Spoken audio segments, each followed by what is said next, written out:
Boa noite. E a nossa aula de hoje será sobre embriologia, histologia e embriologia. Na realidade, hoje a gente vai iniciar a histologia, que é o estudo das células. Então, histologia é a ciência que vai estudar os tecidos do corpo. Os tecidos eles vão ser formados por grupos de células de forma e função semelhantes. Então, a gente vai conhecer cada tipo de célula, cada função de célula e em cada célula que essa função vai atuar, em cada função que essa célula vai atuar na realidade.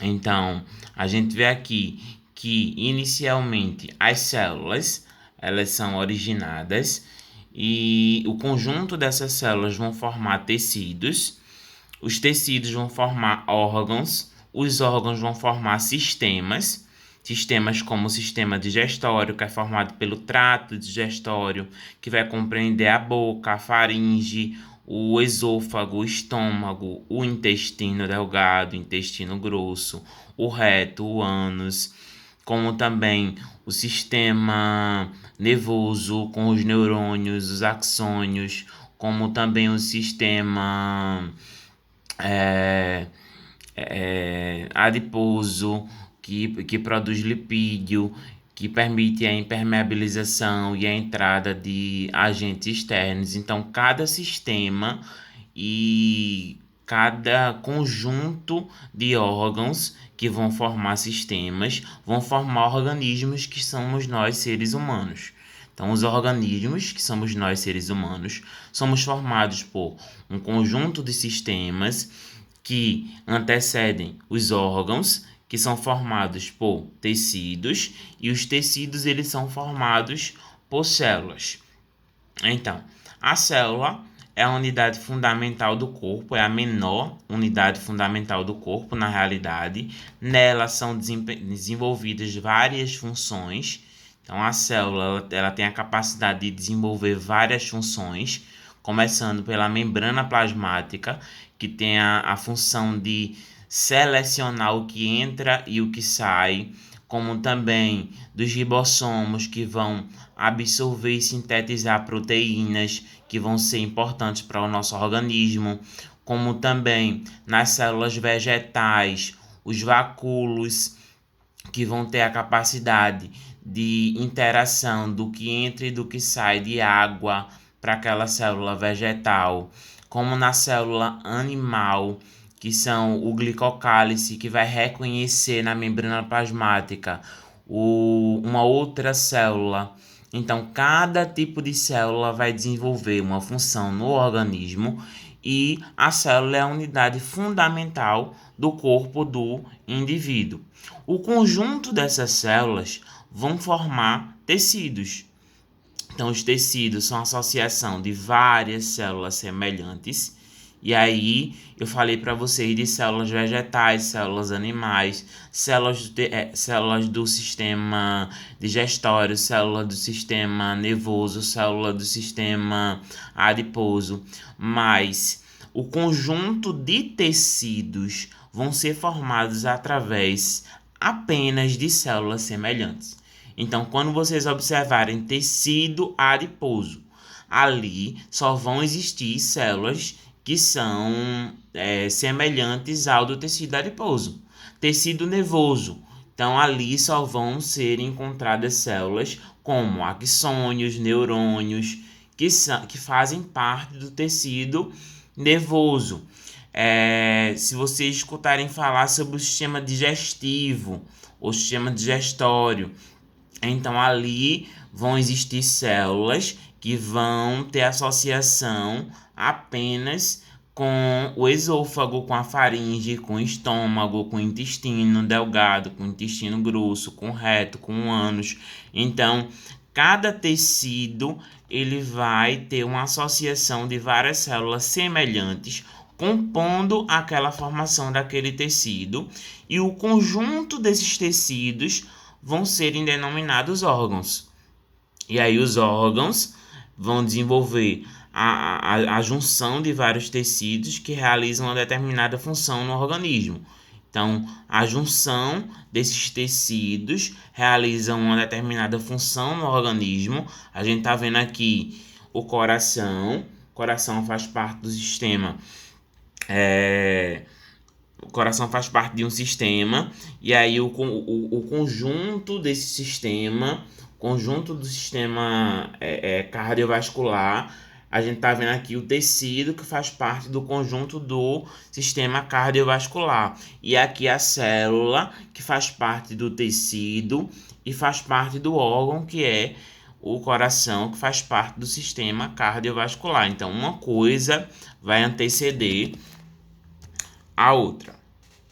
Na histologia, os tecidos do nosso corpo podem ser classificados em tecido epitelial, que é o tecido que vai revestir a nossa pele, que é o nosso maior órgão, o tecido conjuntivo, que vem abaixo do tecido epitelial, o tecido muscular, que faz conexões entre o sistema nervoso central e o sistema nervoso periférico.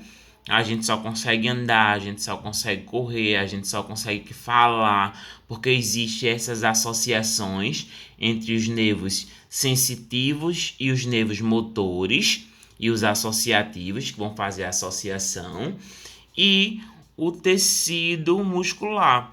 Tecido muscular que vai ser ativado pelo tecido nervoso. Então, são esses tecidos que a gente vai estudar durante a histologia. A gente vai começar pelo tecido epitelial. Então, o que seria o tecido epitelial? Tecido epitelial, ele vai estar... Quando a gente fala em tecido epitelial, a gente pensa logo em pele. Mas será que a pele é o tecido epitelial? Não. A pele é o nosso maior órgão. Uma das células que vão compor o nosso maior órgão, que é a pele, é a célula epitelial. E aí a célula epitelial, ela tem um papel de proteção. Ela vai sendo produzida justaposta e unidas entre si. O que seria justapostas? Ela vai crescendo umas sobre as outras, unidas, impedindo a entrada de agentes externos como bactérias, fungos, leveduras, vírus. Então a gente vê aqui que o tecido epitelial, ele vai crescendo umas sobre as outras. As células epiteliais, na verdade, vão crescendo umas sobre as outras. Tecido epitelial são tecidos formados por células justapostas, como eu falei para vocês. Elas vão crescendo umas sobre as outras, unidas entre si, com pouca substância intersticial. Então, seria dizer que a célula epitelial, ela vai crescendo como se fosse um emaranhado e impedindo com que haja a entrada de qualquer agente externo que venha a colocar aquele meio intracelular em perigo. Ele é produzido nos 3 folhetos embrionários. A ectoderme origina o revestimento da boca e do ânus, a epiderme e as glândulas mamárias salivárias e sebáceas. Então, ele é produzido nos 3 folhetos embrionários, lá na embriologia. Quando a gente está estudando embriologia, a gente vê que a ectoderme, ela vai se originar lá nos 3 folhetos embrionários. Então, o que seria de mais importante sobre o tecido epitelial e que vocês precisam saber é que eles são tecidos formados por células justapostas. Dizer que uma célula é justaposta é dizer que ela está uma unida sobre a outra. Vocês vejam que não tem nenhuma deformidade entre a outra. Ela vai crescendo uma sobre a outra, grudadinha uma sobre a outra. Elas são bastante unidas entre si e com pouca substância intersticial. A gente vê que a substância intersticial que tem aqui sobre as outras é o pelo, tecido piloso, que junto com o tecido adiposo e o tecido epitelial vão formar uma camada que vai impermeabilizar e impedir com que haja a entrada desses agentes externos. Então, tanto o pelo como o tecido epitelial, como o tecido adiposo, que é o tecido que a gente vai ver posteriormente, que é o tecido que produz o lipídio, o sebo, né? Ele vai impermeabilizar e impedir com que haja a entrada principalmente de bactérias, vírus e fungos. O tecido epitelial, ele apresenta como característica principal a ausência de espaço entre as células. Ai, meu Deus, estou dando aqui zoom. A ausência de espaço entre as células, de vascularização e grande capacidade de renovação celular. Então, se morrer uma célula do tecido epitelial, ele vai ter uma grande capacidade de renovação celular, e a célula que vai ser formada, ela também vai crescer unida entre si. Ela vai ter a capacidade de apresentar a característica de não haver espaço uma sobre a outra, e a principal função no organismo é proteger o corpo contra penetração de micro-organismos, como eu falei para vocês, substâncias químicas e agressões físicas. Então, se você recebe, por exemplo, uma camada de aerosol causada por bactéria, essa camada de aerosol pode ser causada por um espirro. Então, uma pessoa espirra em você. O nosso tecido epitelial, ele tem a função de impedir com que haja a entrada desse agente microbiano com o conjunto dessas células que foram unidas entre si, que cresceram unidas entre si.